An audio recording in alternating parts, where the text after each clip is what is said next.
पतिं सुरगुरुं वन्दे जगत्कारणं वन्दे पन्नगभूषणं मृगधरं वन्दे पशूनां पतिं वन्दे सूर्यशशाङ्कवलिनयनं वन्दे मुकुन्दप्रियं वन्दे भक्तजनाश्रयं च वरदं वन्दे शिवं शङ्करम् ॐ मृत्युञ्जयाय रुद्राय नीलकण्ठाय शम्भवे अमृतेशाय शर्वाय महादेवाय ते नमः।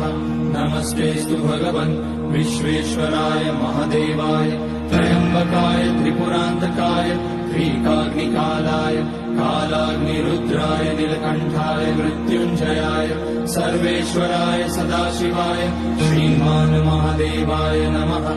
ॐ नमः शम्भवाय च मयोभवाय च नमः शङ्कराय।